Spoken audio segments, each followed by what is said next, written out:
কি শীতটা পড়েছে! এই শীতের মধ্যে কাজল কাকার চায়ের মধ্যে চুমুক না দিলে ভালোই লাগে না। কি বলিস তোরা? হ্যাঁ, তুই তো ঠিকই বলেছিস। কাজল কাকার চা খেতে অনেকটা অমৃত। কাজল কাকার চা নাই খেলে একটুও ভালো লাগে না। এই শীতের মাঝে কি কাজল চাচার চা হলে চলবে? এটা গল্প তো শুনতে হবে। কি রে শ্রাবণ, তো একখানা গল্প বল, আমরা শুনি। তোরা গল্প শুনবি তাই না? এই গল্পটা আমার আর বিজয়ের সাথে ঘটেছিল। এই গল্পটি ঘটেছিল 2010 সালে। আমরা সে সময় পিকনিক করছিলাম, সবাই মিলে অনেকটা আনন্দ ছিলাম। বাবুর্চি মশাই, সবই তো আনা হলো, আর কিছু বাকি আছে নাকি?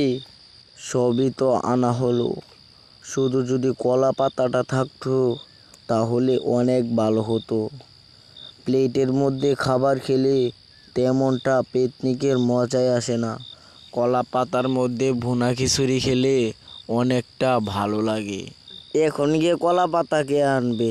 কলা পাতা লাগবে না, কলা পাতা ছাড়াই চলবে। প্লেটের মধ্যে খাবার খেয়ে নেব, প্লেটের মধ্যে অনেকটা ভালো লাগবে। চরের পাশে কলা বাগানে রাতের বেলায় মানুষ দূরে থাক, কাক পক্ষীও দেখা যায় না। যাবো আর টুপ করে কলা পাতা নিয়ে আসবো। রাত্রেবেলা সেই কলা বাগানে মানুষ থাকে না, তাই তো অনেক ভয়। মানুষ থাকলে তো কিছুই হতো না। তার রাতের বেলা জীবজন্তুরও ভয় থাকে, ভূত প্রেতেরও ভয় থাকে। কি যে বলিস, আয় আমরা কলা বাগানে যাই। বিজয়, তোকে আমি বারবার করে বলছি, এই কলা বাগানে যাওয়াটা আমাদের ঠিক হবে না। আয়, কলা পাতা ছাড়াই আমাদের পিকনিকটা হয়ে যাবে। আমি আর আমার বন্ধু বিজয় বের হয়ে পড়লাম কলা বাগানে যাওয়ার উদ্দেশ্যে। আমরা গ্রামের রাস্তা দিয়ে হেঁটে চলেছি। চারদিক শুনশান অন্ধকার, রাস্তার মধ্যে কেউ নেই। এবার গ্রামের রাস্তা পার হয়ে জঙ্গলের রাস্তা ধরলাম। জঙ্গলের রাস্তা দিয়ে যেতে আমার অনেকটা ভয় করছে। আমার বন্ধু বিজয় তাড়াতাড়ি হেঁটে চলেছে। সামনেই দেখতে পেলাম ভালোর চরটা এলো। গ্রামের মানুষের কাছ থেকে শুনেছি সেখানে ভূত প্রেতের বসবাস। আর সেই কলা বাগান রাতের বেলায় মোটেও ভালো না। আমি আর আমার বন্ধু প্রায় ভালোর চরের পাশে এসে পড়েছি। আর কিছু না ভেবে আমার বন্ধু বিজয়ের সঙ্গে আমি হাঁটতে শুরু করি।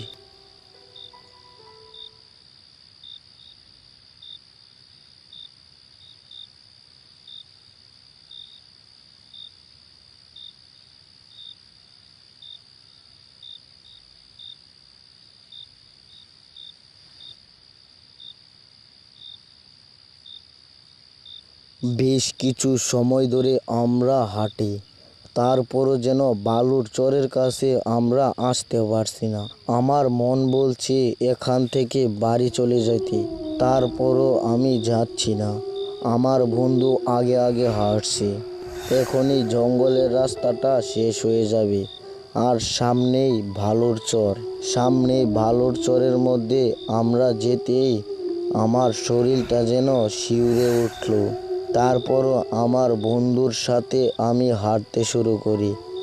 সামনেই কলা বাগান। কলা বাগানের মধ্যে আমরা এসে পড়েছি। কলা বাগানের সামনেই দেখতে পেলাম কে যেন দাঁড়িয়ে আছে। অনেকটা ভয় পাচ্ছি আমি।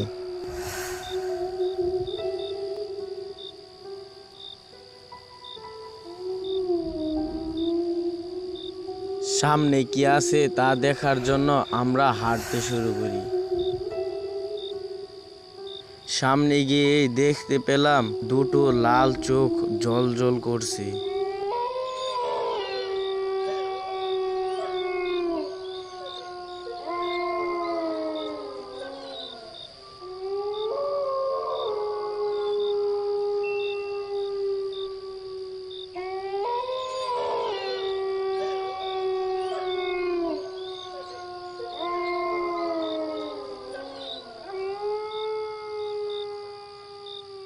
আমরা দেখে অনেকটা ভয় পেয়ে গেলাম।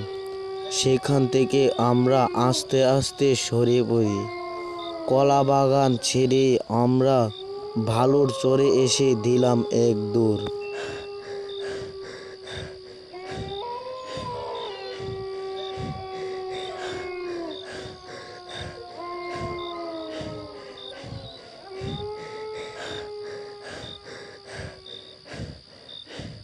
তুই কি তোর নিজের গল্প বললি নাকি সিনেমার এক কাহিনী বললি? আমি তো বুঝতে পারছি না। তারপর থেকে এই মাঠের পাশে আমি আর বিজয় কোনোদিনই যাই নাই। বিজয় অনেক সাহসী ছিল, তারপরও সে অনেক ভয় পাইছে। কিরে বিজয়, ঠিক বলছি না? সেদিন আমি অনেক ভয় পাইছি। তারপর থেকে আমি রাতের বেলায় কোনো জায়গায় যাই না।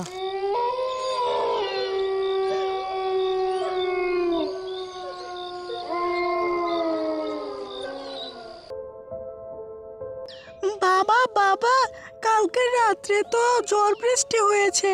আজকে মনে হয় অনেক আম পড়ে আছে। আসো না, তুমি আর আমি আম কুড়িয়ে নিয়ে আসি।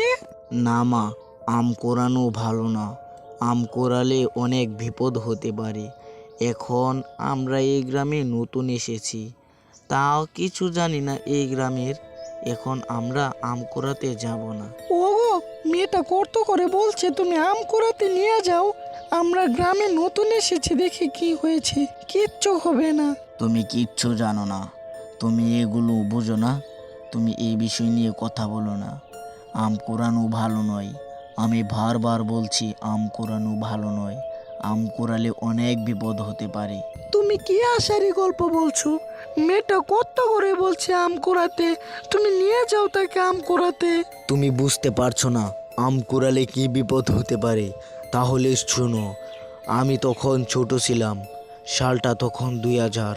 সে সময় আমি আম কুড়াতে অনেক পছন্দ করতাম। সেই দিন রাতে প্রচণ্ড বৃষ্টি হচ্ছিল। রাত প্রায় 9টা বাজে, তবু বৃষ্টি থামার কোনো নামই ছিল না।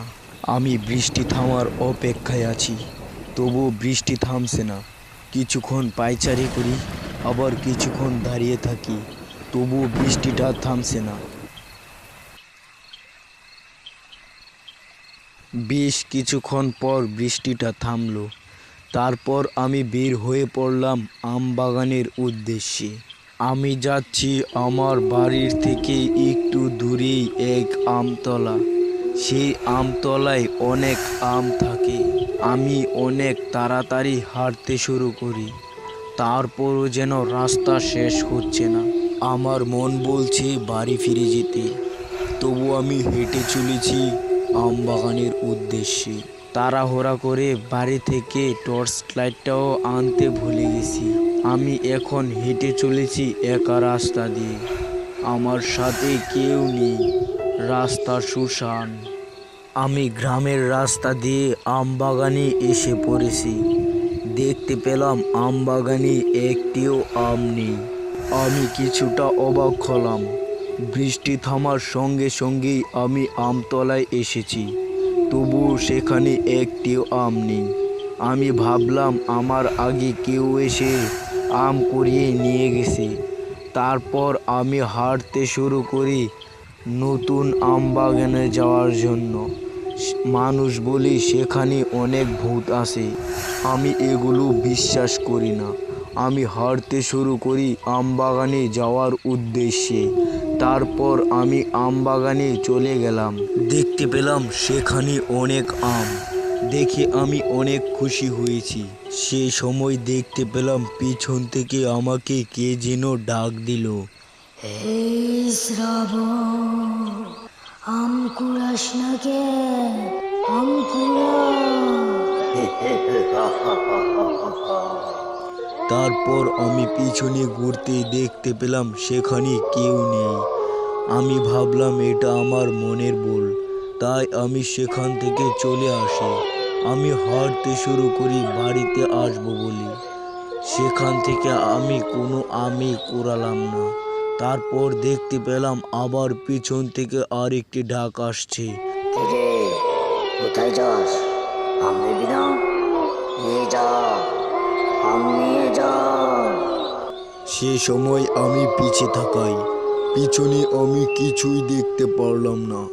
এটা আমার মনের ভুল না, তাই আমি সেখান থেকে ছুটতে থাকি। সেই সময় আবার বৃষ্টি নামলো। আমি কাদা দিয়ে ছুটতে পারছি না।